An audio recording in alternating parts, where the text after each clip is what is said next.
আসসালামু আলাইকুম। সুপ্রিয় চতুর্থ শ্রেণীর শিক্ষার্থী, কাছে দূরে তোমরা যে যেখান থেকে আমার এই ক্লাসটি দেখছো, তোমাদের জানাই আন্তরিক শুভেচ্ছা ও ধন্যবাদ। আশা করি তোমরা সবাই ভালো আছো। আর সুপ্রিয় অভিভাবক বিন্দু, যে যেখান থেকে আমার এই ভিডিওটি দেখছেন, অবশ্যই আমার এই ছোটদের গণিত ইউটিউব চ্যানেলটি সাবস্ক্রাইব করে দিবেন আর ভিডিওটি শেয়ার করে দিবেন। আজকে দেখছেন আমি চতুর্থ শ্রেণীর অধ্যায় দ্বিতীয় 33 নম্বর পাতার দুটি অঙ্ক বোর্ডে লিখে রেখেছি। এই অঙ্ক দুটি সমাধান করে দেখাবো। শিক্ষার্থীরা তোমরা খাতা কলম নিয়ে রেডি হয়ে যাও, আমি করব, তোমরা সাথে সাথে করে ফেলবে। দেখো, আমি আগে 7 নম্বর অঙ্কটি করে ফেলবো, তোমরা 7 নম্বর অঙ্কটি পড়ে ফেলো। 7 নম্বর প্রশ্নের উত্তর। 7 নম্বর অঙ্কটি আছে 56,806 এর সাথে কোন সংখ্যা যোগ করলে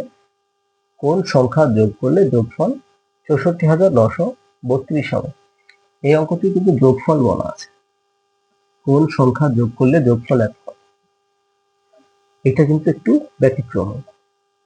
তো যদি যোগফল বলা থাকে আমাদের করতে হবে বিয়োগ, মাথায় রাখবে।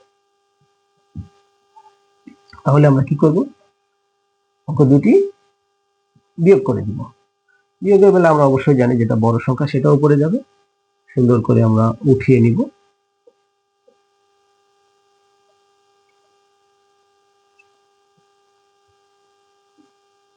বিয়োগ করবো, 6 আছে কত হলে 12 পাবো 6, হাতে আমার 1 আছে কত হলে 3 পাবো 2, হাতে নাই। 8 আছে কত হলে 9 পাবো 1, হাতে নাই। 6 আছে কত হলে 14 পাবো 8, হাতে আমার 1। 5 থেকে 6 6 মিলে গেল, বাম শূন্য পড়ে না, 8,126। তাহলে আমাদের এই অঙ্কটি বিয়োগ করা হয়ে গেল। এখন আমরা কি লিখব, বলছে যে 56,806 এর সাথে কোন সংখ্যা যোগ করলে যোগফল এত হবে। তাহলে কিন্তু আমাদের এখানে লিখতে হবে যে 56,806 এর সাথে 8,126 যোগ করলে যোগফল কত হবে, 64,932 হবে। তাহলে এখন তোমরা বলতে পারো কিভাবে হয়। দেখো, আমি তোমাদেরকে প্রমাণ করে দিচ্ছি। এটা একটি রাফ।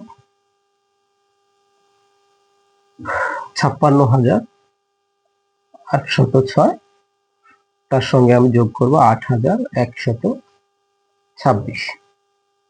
6 6 12 2, হাতে আমার 1, 2 1 3, হাতে নাই। 8 1 9, হাতে নাই। 8 6 14 4, হাতে আমার 1, 5 1 6, 64,932। এই যে দেখো 64,932 মিলে গেছে। তার মানে আমরা কি বুঝতে পারলাম, যদি অঙ্কে বলা থাকলো, এই অঙ্কে বলা আছে যেহেতু যোগ করে, তাহলে আমাদের করতে হবে বিয়োগ। এটুকু খুব মনোযোগ সহকারে স্মরণে রাখতে হবে। তো অঙ্কটি হয়ে গেল। এরপরে আমরা 8 নম্বর অঙ্কটি সমাধান করব। তো দেখো 8 নম্বর অঙ্কটি কি আছে, করে ফেলি। তিনটি সংখ্যার যোগফল দেওয়া আছে 84,025। এখন তিনটি সংখ্যার মধ্যে দেওয়া আছে দুইটি সংখ্যা, তো দুইটি সংখ্যা এইটা এবং এটা দেওয়া আছে, আর তৃতীয় সংখ্যাটি নেই, কিন্তু মোট যোগফলটি দেওয়া আছে। তো এই অঙ্কটি আমরা বের করতে হলে আমরা সুন্দরভাবে লিখে ফেলবো। এই যে দুইটি সংখ্যা আছে, দুইটি সংখ্যার আগে যোগ করে দেব। তাহলে লিখবো যে দুইটি সংখ্যার যোগফল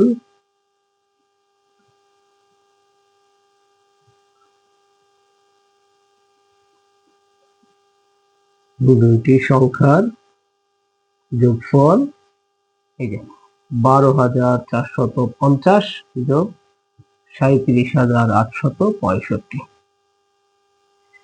এই দুটাকে আমরা যোগ করে ফেলবো, কত 5 5 করতে 5 হবে, 6 আর 5 11 1, হাতে আমার 1, 8 1 9, হাতের 1 ছিল 9, 9 আর 4 13, 13 3, হাতে থাকলো 1, 1 আসলো 7, 7 হলো 8, 8 আর হলো 2, 10 এর 0, হাতে আমার 1, 3 1 4, 4 আর 1 5। এই হলো 50,315। এই দুইটি সংখ্যার যোগফল হলো 50,315। এখন আমার বলা আছে তিনটি সংখ্যার যোগফল আমাদের অঙ্কের ভেতরে দেওয়া আছে। এই তিনটি সংখ্যার যোগফল থেকে দুইটি সংখ্যার যোগফল যদি আমরা বিয়োগ করে দেই তাহলে কিন্তু তৃতীয় সংখ্যাটি নির্ণয় হয়ে যাবে। তাহলে আমরা লিখবো যে অতএব তিনটি সংখ্যার যোগফল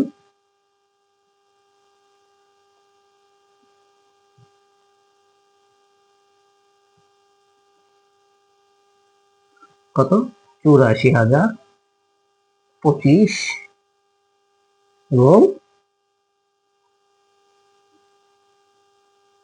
দুইটি সংখ্যার যোগফল 50,315। এটা থেকে যে বিয়োগফল বের হবে সেটি হবে তৃতীয়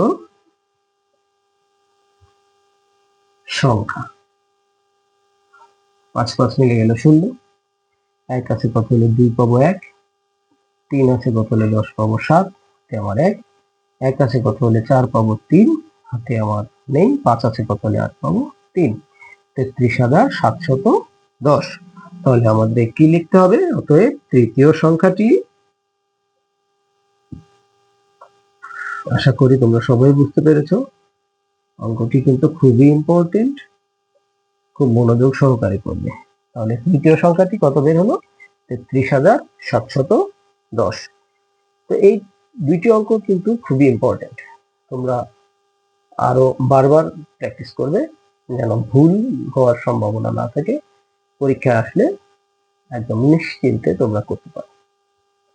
তো আজকে এ পর্যন্তই, দেখা হচ্ছে পরবর্তী ক্লাসে। সে পর্যন্ত সবাই ভালো থাকবে, সুস্থ থাকবে। ধন্যবাদ।